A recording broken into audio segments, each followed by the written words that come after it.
तो बेटा इस क्वेश्चन में एक जो पाई ग्राफ है ये दिया हुआ है। पाई ग्राफ क्या होता है? ये एक सर्कल के अंदर मुख्तलिफ वैल्यूज़ दी होती हैं और ये यहाँ पे एंगल की फॉर्म में भी हो सकती हैं या ये परसेंटेज की फॉर्म में भी हो सकती हैं। तो यहाँ पे परसेंटेज की फॉर्म में इन्होंने दिया हुआ है ये।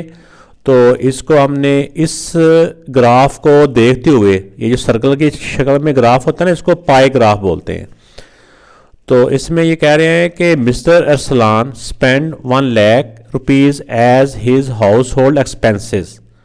हाउस होल्ड एक्सपेंसेस क्या होते हैं? उसके घर के अखराजात। अपने घर का जो उसका खर्चा है उसने उसके ऊपर 1 लाख रुपए खर्च किया है। Look at the graph and answer the following question. इस ग्राफ को देखते हुए नीचे जो क्वेश्चन दिए हुए हैं इन क्वेश्चन के आंसर बताने हैं। तो how much money is spend on utilities. Utilities क्या होते हैं? यूटिलिटीज़ होते हैं जो घर के बिल वगैरह होते हैं, ठीक है ना, वो उसका देखें इस ग्राफ के ऊपर ये यूटिलिटीज़ का है 15%। तो 15% किसका है? टोटल का। वैसे ये टोटल 100 है तो 100 में से 15% वो खर्च कर रहा है किसके ऊपर? इसके यूटिलिटीज़ पे। तो ये 15% किसका है? इस टोटल अमाउंट का। तो जितनी परसेंटेज है उसको टोटल अमाउंट से आप मल्टीप्लाई करते जाओगे तो हमारा आंसर आता जाएगा। तो ये क्योंकि 15% है तो 15% का मतलब होता है 100 में से 15, यानी इसको हम ऐसे भी लिख सकते हैं 15/100, यानी 15%। इसको परसेंटेज को मल्टीप्लाई करना है टोटल अमाउंट से जिसमें से ये उसने स्पेंड किए हैं, ये खर्च किए हैं। ये 5 जीरो हैं, 2 जीरो के साथ ये 2 जीरो कट गए, बाकी 3 जीरो रह गए। 3 जीरो को 15 से मल्टीप्लाई किया तो 15,000 7 रुपीज़ लिख लेना है। अब नेक्स्ट जो पार्ट है इसका वो ये है कि how much total money is spend on food and taxes. अब इसमें फूड और टैक्सेस ये दो अलग अलग अमाउंट हैं। तो पहले हम टैक्सेस की अलग से अमाउंट मालूम कर लेते हैं, फूड की अलग से अमाउंट मालूम कर लेते हैं कितनी खर्च की है, फिर उसका टोटल बताना है दोनों का। जैसे यहाँ पे एक ही था ना बिल्स का, तो एक को मल्टीप्लाई किया, इसमें दोनों को अलग अलग मल्टीप्लाई कर लेना है टोटल अमाउंट के साथ। जो दोनों के आंसर आएंगे उनको प्लस करना है। तो अब इसमें स्पेंड्स ऑन टैक्सेस, टैक्सेस का है 20%। 20% मतलब 20/100 मल्टीप्लाई वो उसी से करना है जो टोटल अमाउंट थी जिसमें से ये खर्च कर रहे हैं वो 1 लाख है। 2 जीरो के साथ 2 जीरो अल्लाह को प्यारे हो गए। अब 20 को 1000 से मल्टीप्लाई करेंगे तो क्या हो जाएगा? ये 20,000। 3 जीरो ये और 1 जीरो ये, टोटल 4 जीरो जाते हैं और 2 1 2। अब स्पेंड्स ऑन फूड, फूड के ऊपर कितना खर्च हुआ है? 22%। अब 22% का मतलब 22/100 मल्टीप्लाई बाय 1 लाख। ये 5 जीरो हैं, 2 जीरो के साथ 2 जीरो क्या हो गए? अल्लाह को प्यारे हो गए। अब 1000 को 22 से मल्टीप्लाई किया तो 22,000। तो अब नेक्स्ट था हमारा इनका जो क्वेश्चन था वो था total money spend on food and taxes. तो अब इन दोनों की अमाउंट को हम प्लस कर लेते हैं। अच्छा, चाहे हम इनको ऐसे भी कर सकते हैं प्लस 22,000 प्लस 22,000, ये 20 और 22 कितना हो जाता है? 42। तो क्या हम इसको ऐसे डायरेक्ट ही प्लस कर लें 42,000। ये बेटा इसका आंसर आ गया। इसका एक तरीका और भी है, अगर उन्होंने दोनों का ही पूछा है, टैक्सेस का भी फूड का भी, तो हम टैक्सेस का 20 और फूड का 22 दोनों को पहले प्लस कर लें। 22 और 20 42 को डायरेक्ट ही कर लें 42/100 मल्टीप्लाई बाय 1 लाख, उसी भी आ जाएगा। लेकिन ये मुझे आसान लगा, मैंने इस तरह से ये करवाने इस तरह करवा दिया मैंने। नेक्स्ट पार्ट है for what purpose most money is spend. Purpose का मतलब मकसद, काम, यानी किस काम के लिए सबसे ज़्यादा पैसे खर्च किए गए। फाइंड इट्स अमाउंट, और उसकी अमाउंट भी बताएं। जिसकी परसेंटेज सबसे ज़्यादा है उसके ऊपर सबसे ज़्यादा खर्च किए गए हैं। ये 25 सबसे ज़्यादा है, तो 25 जो है ना ये सबसे ज़्यादा रेंट के ऊपर किए गए। रेंट है ना, ये रेंट किराया, हो सकता है वो रेंट के घर में रह रहे हो, तो उन्होंने सबसे ज़्यादा जो पैसे खर्च किए ना वो रेंट पे किए हैं। एक तो बाद इसका हो जाएगा, पहले क्वेश्चन का आंसर आ जाएगा रेंट, ठीक है ना।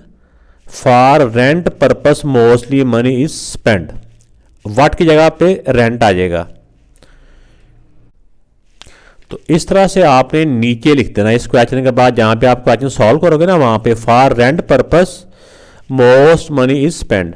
अब इसकी अमाउंट मालूम करनी है, 25% निकालना है, तो निकालते हैं 25% ऑफ 1 लाख, क्या बनता है स्पेंड ऑन रेंट, 25% का मतलब 25/100 मल्टीप्लाई बाय 1 लाख।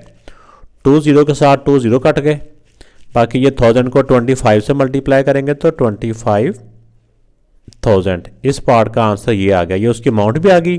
तो पहले मैंने ऊपर बता दिया था कि इसका आपने रेंट लिखना है फॉर रेंट पर्पस, वो वाला मैंने आपको बता दिया पहले। नेक्स्ट पार्ट है विच quantity use least amount. Least का मतलब कम, यानी कि कम अमाउंट किस कौन सी क्वांटिटी की इसमें इस्तेमाल हुई है, कहाँ पे सबसे कम अमाउंट इस्तेमाल हुई है, फाइंड इट्स अमाउंट, और वो ये फाइंड इट्स वैल्यू, और उसकी वैल्यू क्या है। सबसे कम परसेंटेज अगर आप चेक करें तो सबसे कम जो परसेंटेज है ना ये यूटिलिटीज़ की है, ये 15 है। बाकी देखें ना 18 है या 20, 22, 25, तो ये 15 सबसे कम है। तो इसके ऊपर आ जाएगा, एक तो आ जाएगा कि यूटिलिटीज़ यूज्ड लीस्ट अमाउंट, ठीक हो गया। ये इसको ऐसे भी लिख सकते हैं utilities quantity use least amount, ये आंसर में लिखना आपने। आगे जब इसकी अमाउंट मालूम करनी है तो 15 multiply by 15% multiply by total amount 1 lakh, यानी कि 15% को 1 लाख से मल्टीप्लाई कर देंगे। तो ये मैंने दोबारा भी लिख दिया, हालांकि पहला जो फर्स्ट पार्ट था वो यूटिलिटीज़ का ही था, वो भी हमने मालूम किया, सेम वही है, कोई नई चीज़ नहीं है। 1000 को 15 से मल्टीप्लाई किया तो 15,000। तो ये इस पार्ट का आंसर आ गया। अब नेक्स्ट पार्ट है विच क्वांटिटी यूज, ये हो गया। How much amount is spend on others, यानी वो टैक्सेस हैं, उसके बिल्स हैं, खाने शाने पे खर्चा है, रेंट पे है, इसके अलावा कोई और भी अखराजात हैं जिसको अदर का नाम दिया, यानी कि दूसरे अखराजात उसके, वो तो दूसरों पे 18% है। तो वो कह रहे हैं जो अदर्स के ऊपर उसका खर्चा हुआ वो कितने, how much amount spend on others. तो अदर्स 18% है, तो 18% को हम 1 लाख से मल्टीप्लाई कर लेंगे। 18% मीन 18/100 मल्टीप्लाई 1 लाख। ये 1 लाख याद है ना, ये क्वेश्चन के अंदर ही उन्होंने दिया हुआ कि टोटल उसकी इनकम इतनी है जिसमें से वो ये खर्च कर रहा है।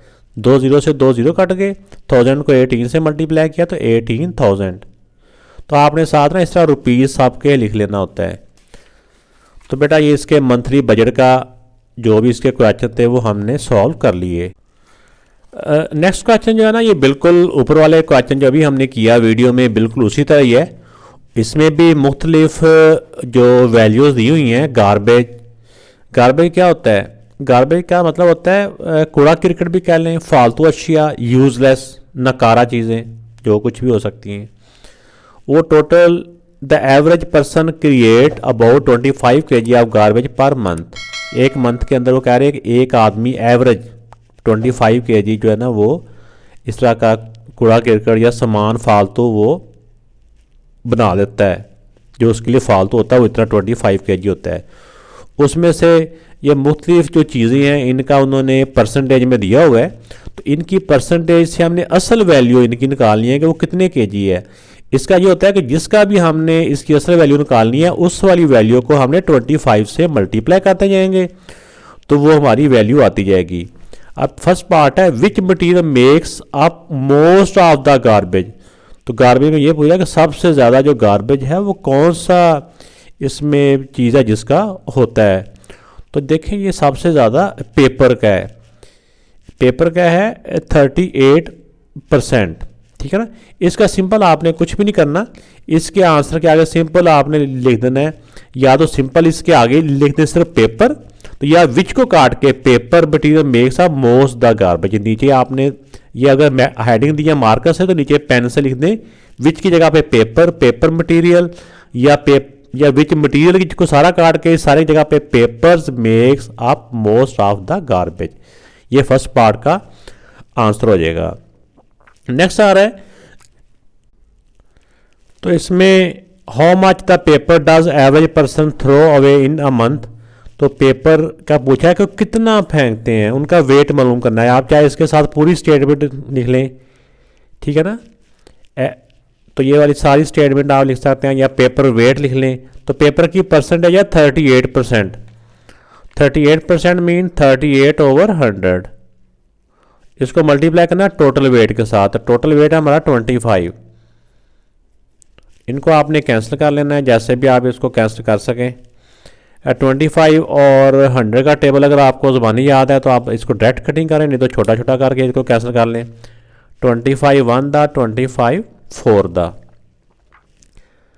अगर आपको यहाँ पे फिर 2 के टेबल से कटिंग आ रही है तो आप 2 के टेबल से कैंसिलेशन करें। अगर नहीं आ रही तो 38 को अंदर रखें और 4 से डिवाइड कर लें। 38 डिवाइड बाय 4 है, तो इसको आप 38 को रखें अंदर और 4 से डिवाइड कर दें। वैसे 2 के टेबल से आसान होती है। 2 2 दा 2 19 दा होता है, तो 4 9 दा 36, 2 बच गए। अब डेसिमल लगा के 0, 4 5 दा 20, 4 5 दा 20, 9.5 इसका आंसर आ गया। 9.5 जो भी इसका यूनिट केजी है तो इसके साथ भी केजी आ जाएगा।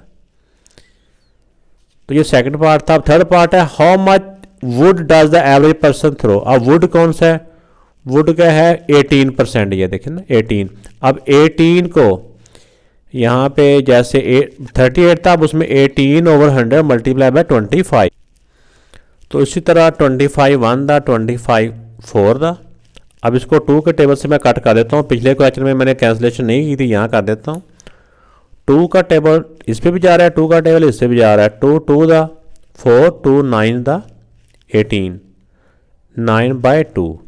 तो 9 का हाफ बाय 2 यानी डिवाइड बाय 2 का मतलब होता है कि उसको 2 हिस्सों में डिवाइड कर दें। तो 9 के 2 हिस्से करें तो क्या हो जाता है 4.5। ऐसे ही है ना, 4.5 4.5, तो 4.5 kg। अगर ऐसे ना आए तो 9 को इसी तरह अंदर रखें और 2 से डिवाइड कर लें, फिर भी आंसर आ जाएगा। नेक्स्ट पूछते हैं what is the total quantity in kgs throw away in the form of glass and plastic every month. Glass का हमने अलग से इसका वेट निकाल लें और प्लास्टिक का अलग से निकाल लें। ग्लास का 7% है और प्लास्टिक का 15% है। तो चाहे तो हम दोनों की परसेंटेज को प्लस कर लें, ये भी एक शॉर्टकट तरीका है। 15 + 7 क्या होते हैं 22, 22% मल्टीप्लाई बाय 25। तो इस तरह करेंगे फिर भी आंसर आ जाएगा, नहीं तो पिछले क्वेश्चन की तरह अलग अलग इसका आंसर निकाल के एंड पे प्लस कर लें। तो पहले ग्लास वेट, ग्लास का 7%, 7/100 मल्टीप्लाई बाय 25। तो अब 25 को 100 के साथ हम सेम टेबल के साथ कैंसिल कर सकते हैं। हम इनको कैंसिल कर लेंगे। 25 1 दा, 25 4 दा, 7/4। अब 7 को अंदर आके आप 4 से जब डिवाइड करेंगे ना तो ये डेसिमल में आएगा, पूरा पूरा नहीं आएगा। इसको हमने कैंसिल कर लेना है। तो ये आ जाएगा 1.75 kg। तो इसके बाद जो नेक्स्ट आ रहा है वो है प्लास्टिक। प्लास्टिक का है 15%। तो 15% का मतलब कि 15/100 मल्टीप्लाई बाय 25। 15% को भी 25 से मल्टीप्लाई करना है क्योंकि टोटल वेट जो गार्बेज का वो 25 kg है।